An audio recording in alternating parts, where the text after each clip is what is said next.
नमस्कार बच्चों आज हम पाठ पढ़ने जा रहे हैं लखनवी अंदाज। आइए इसको शुरू करते हैं। बच्चों इस पाठ को लिखने वाले हैं हमारे मशहूर कथाकार यशपाल। आइए यशपाल जी के बारे में पहले कुछ हम पढ़ लेते हैं। यशपाल का जन्म सन 1903 में पंजाब के फिरोजपुर छावनी में हुआ। प्रारंभिक शिक्षा कांगड़ा में ग्रहण करने के बाद लाहौर के नेशनल कॉलेज से उन्होंने बीए किया। वहां उनका परिचय भगत सिंह और सुखदेव से हुआ। देखो बच्चों इस बात को बड़ा ध्यान से सुने कि वो भगत सिंह और सुखदेव से परिचित थे। स्वाधीनता संग्राम की क्रांतिकारी धारा से जुड़ाव के कारण वे जेल भी गए। उनकी मृत्यु सन 1976 में हुई। यशपाल की रचनाओं में आम आदमी के सरोकारों की उपस्थिति है। वे यथार्थवादी शैली के विशिष्ट रचनाकार हैं। सामाजिक विषमता, राजनीतिक पाखंड और रूढ़ियों के खिलाफ उनकी रचनाएं मुखर हैं।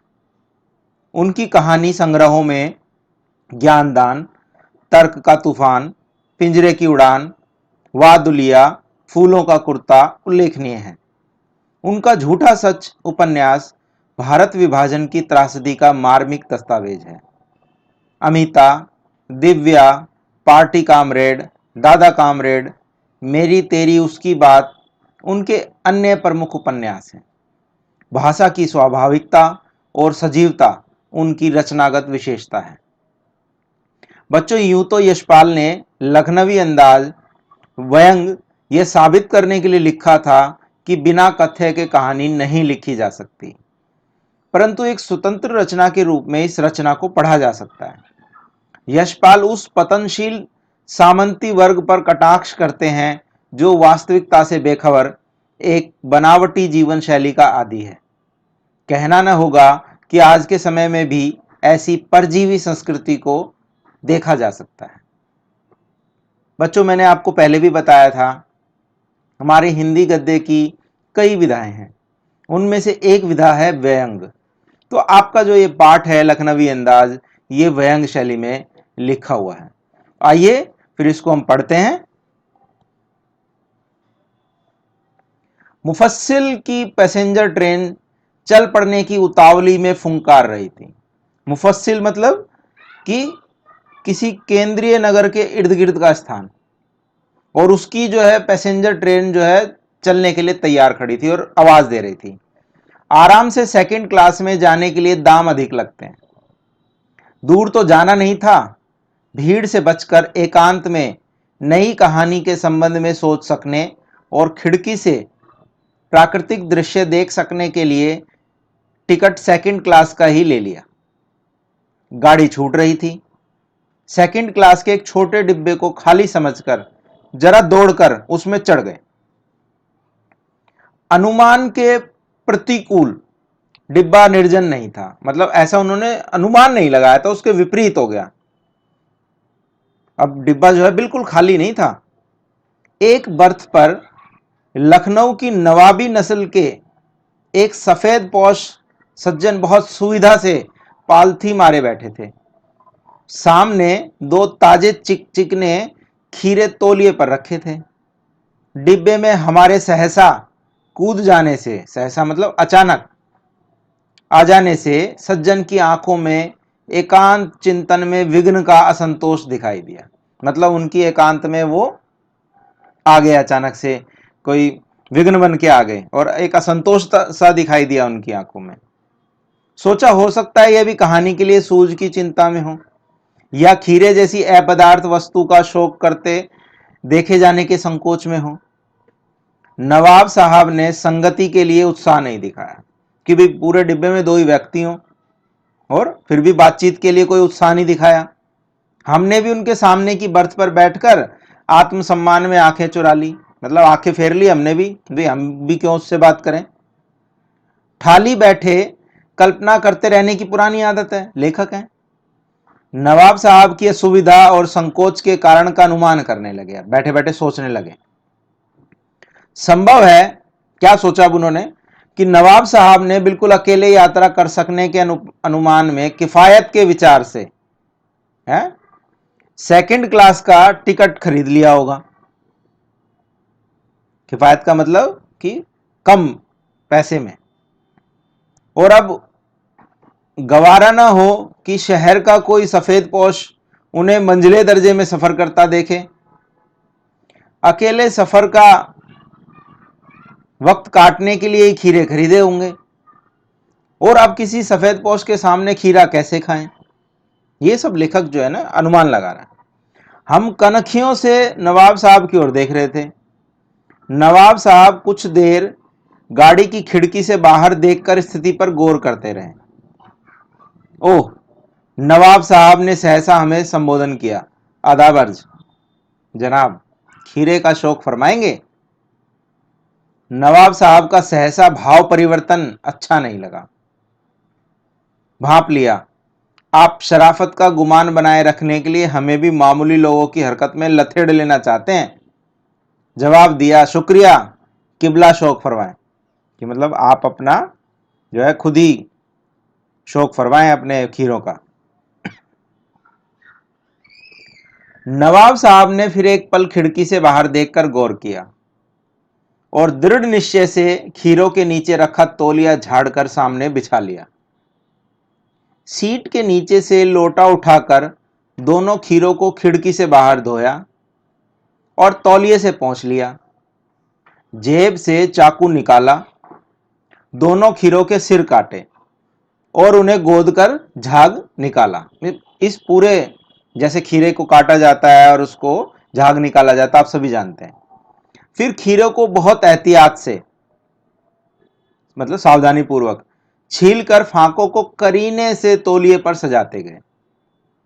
लखनऊ स्टेशन पर खीरा बेचने वाले खीरे के इस्तेमाल का तरीका जानते हैं। ग्राहक के लिए जीरा मिला नमक और पिसी हुई लाल मिर्च की पुड़िया भी हाजिर कर लेते हैं, मसाला बना के रखते हैं। नवाब साहब ने बहुत करीने से खीरे की फांकों पर जीरा मिला नमक और लाल मिर्च की सुर्खी बुरक दी, मतलब उसके ऊपर मसाला बुरक दिया। उनकी प्रत्येक भाव भंगिमा और जबड़ों के स्फुरण से, मतलब जबड़ों के हिलने से स्पष्ट था कि उस प्रक्रिया में उनका मुख खीरे के रसास्वादन की कल्पना से प्लावित हो रहा था, मतलब उसके रस लेने से मुंह में पानी आ रहा था। हम कनखियों से देखकर सोच रहे थे, मियाँ रईस बनते हैं लेकिन लोगों की नजरों से बच सकने के ख्याल में अपनी असलियत पर उतर आए हैं। नवाब साहब ने फिर एक बार हमारी ओर देख लिया। वल्लाह, शौक कीजिए, लखनऊ का बालम खीरा है। मतलब कोई व्यक्ति अगर कोई साधारण चीज भी खाएगा तो उसको भी बड़ा चढ़ाकर जो है प्रस्तुत करेगा। ये बड़े लोगों की या नवाबों की खासियत होती है।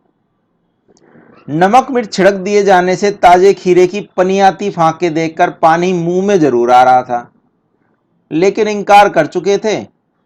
आत्मसम्मान निभाना ही उचित समझा। मतलब एक बार जब मना कर दिया तो कर दिया, बात तो आत्मसम्मान की बात हो गई। उत्तर दिया, शुक्रिया, इस वक्त तलब महसूस नहीं हो रही। मैदा भी जरा कमजोर है, मैदा मतलब पेट, हमाशय भी जरा कमजोर है। किबला शौक फरमाए। नवाब साहब ने सतृष्ण आंखों से, सतृष्ण मतलब कि आंखों से देखा उनको। नमक मिर्च के संयोग से चमकती खीरे की फांकों की ओर देखा। खिड़की के बाहर देखकर दीर्घ निश्वास लिया, एक लंबी सांस ली। खीरे की एक फांक उठाकर होंठों तक ले गए। फांक को सूंघा, स्वाद के आनंद में पलके मूंद गई। मुंह में भराए पानी का घूंट गले से उतर गया। तब नवाब साहब ने फांक को खिड़की से बाहर छोड़ दिया। नवाब साहब खीरे की फांकों को नाक के पास ले जाकर वासना से रसास्वादन कर खिड़की के बाहर फेंकते गए, मतलब सूंघते गए और उसका मजा लेते गए और उसको बाहर फेंकते गए। नवाब साहब ने खीरे की सब फांकों को खिड़की के बाहर फेंककर तौलिए से हाथ धोए और होंठ पोंछ लिए और गर्व से गुलाबी आंखों से हमारी ओर देख लिया, मानो कह रहे हो, यह है खानदानी रईसों का तरीका। नवाब साहब खीरे की तैयारी और इस्तेमाल से थक कर लेट गए। मतलब एक बड़ा आदमी कोई साधारण काम भी करता है तो इस तरह से उसका दिखावा करता है कि जैसे कितना बड़ा काम कर लिया उन्होंने, और उन्होंने उन्हें कितना आनंद भी आया है खीरों को ऐसे सूंघ कर। हमें तस्लीम में सिर खम कर लेना पड़ा। यह है खानदानी तहजीब, नफासत और नजाकत। तहजीब मतलब कि एक शिष्टता, और नफासत मतलब साफ सफाई स्वच्छता, नजाकत यानी कि होता है कि कोमलता।